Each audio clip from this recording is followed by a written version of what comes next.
Deloading. So basically a deload week is where you reduce the stimulus of a session over a week. So you're giving your body time to respond, time to repair.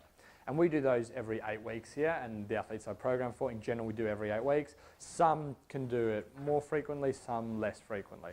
It depends on the individual recovery profile of the athletes. Some tissues require a lot longer to recover than others.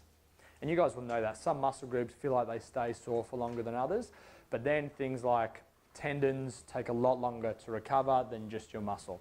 They can take days, weeks to recover. So every now and then having a period of deload can be really effective. What are the benefits of a deload? Super compensation to the last training cycle. All this stimulus, this is the time when your body goes, right, now we're repairing. When we get back to full training or competing, we're going to get a lot of benefit. Your nervous system starts to recover. You don't have that I've been hit by a truck sort of feeling. We talked about the neuromuscular fatigue rating scale. This is where we just go all down to 1s and 2s, feeling good. Starts to optimize your hormone levels. One of the effects of overtraining, particularly in women, is that it really messes with the hormone levels. Cycles become irregular and it causes a whole raft of problems later in life, low bone mineral density, etc. So it just helps to normalize them, bring them back to where they should be. Even things like testosterone, growth hormone, cortisol, stress hormones will start to normalize with a little bit of a break there. It's good mental recovery and a recharge. You don't go to sleep every night and the last thing you think about is the training you've got the next morning, and you don't wake up in the morning thinking about what exercise do I have to do today. You just get to chill for a little bit. The intensity the week before the deload. You know you've got that deload coming up, and I'll always let my athletes know you're deloading in a week, so work hard this week to earn it. And some of the best results can often happen then, even though it's when they're most fatigued. Because they go, okay, I've got to go all out. I've got to earn my dessert at the end of the meal. And it prepares your body for increased training volume after that deload. You go out of the deload feeling really good, feeling fresh, ready to go again. Now, should you be doing a deload? Only if your current intensity and volume warrant it. If you're someone who's exercising 3 times a week, you probably don't need a deload. Okay, so you're doing half an hour 3 times a week, probably not applicable for you. I don't train enough to need a deload, but a lot of the athletes that I coach with and work with do. So you can't deload what you haven't loaded. It doesn't work. Yeah. I need a deload after this weekend, I think, though. You should be proactive, not reactive. So you don't want to train to the point where you're like, oh man, I'm knackered, I need a deload. You're a week late. Yeah, so every 8 weeks I'm going to deload. No, that didn't work, I broke down at 6. Then every 6 weeks you deload and you stick with that. If you don't feel like you need it, take it still. Yeah, still have that deload. I'd rather you're slightly under than slightly over. It's a deload, it's not an unload, it's not a rest. So you're still actually training during that time, and we'll talk about how to change the intensity and the volume of that training in a moment.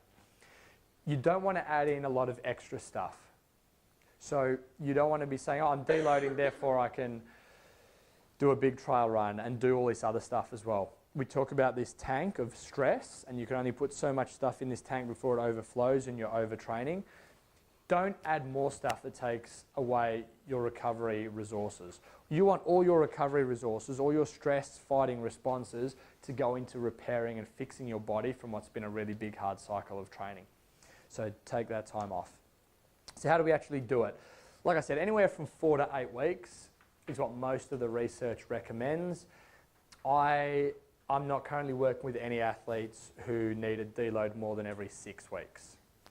So all of my athletes are either 6 or 8 at the moment, with most of them being up around the 8 mark, but can make adjustments based on when people need it more. How do we do it? Reduce the volume, the intensity, the loading, but keep the movements. So a really good way to understand this is think of the 75% rule. Do everything at 75% of what you normally would.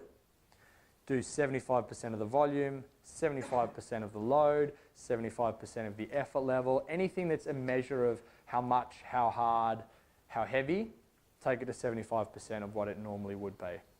Okay, that in the vast majority of cases is going to take you pretty much bang on for what you need to be doing for a deload. And avoid sessions with a high neuromuscular fatigue rating. We talked about that rating yesterday. Those 4s being like the heavy barbell high rep conditioning stuff. just ease back on those. Maybe you still do them, but if you normally do them at 80%, we go to 75% of that, we go at 60%. It doesn't mean you then move faster because our intensity, our speed is at 75% as well. So you would end up getting the same score in a 15-minute AMRAP, but 75% of the weight. You end up with the same score because 75% of weight, 75% of the effort, you end up about the same there.